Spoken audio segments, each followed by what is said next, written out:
Hello everyone, the ballad of Buster ক্রাগস।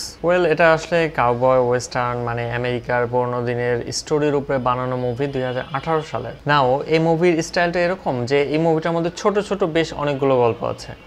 এর আগে আমি যতগুলো এই ধরনের মুভি দেখছি যার এক মুভির মধ্যে অনেকগুলো স্টোরি, আমার খুব একটা ভালো ফিল আসে না। নাও এটার কারণটা হচ্ছে আমি আসলে একটা লম্বা গল্প দেখে অভ্যস্ত। লম্বা গল্প, একটা সূচনা থাকবে, মাঝখানে থাকবে, তারপর লাস্টে যে ফিনিশিং হবে, এরকমটা দেখে আমার ভালো লাগে।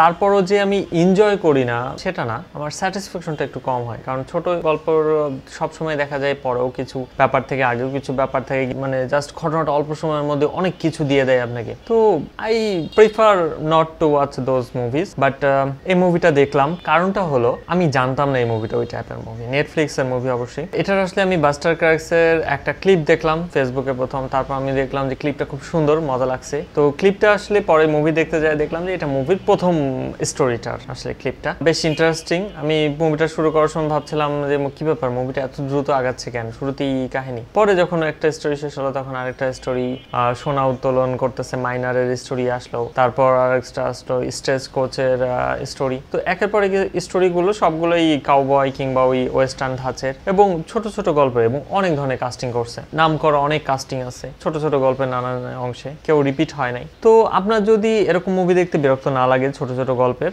যেটাকে বলে ছোট গল্প টাইপের, তো এই মুভিগুলো দেখতে বিরক্ত না লাগলে এই মুভিটা অবশ্যই আপনি এনজয় করবেন। এটা কাউবয় স্টাইলের মুভি এবং আমি বলবো প্রতিটা গল্পই ছোট গল্প হিসেবে সার্থক। কিছু কিছু গল্প আসলে স্টোরি রেখে দিছে, ব্যাপারটা তা না, একদম কমপ্লিটই করছে, কিন্তু স্টোরিটাই ছোট। Anyway, I liked it.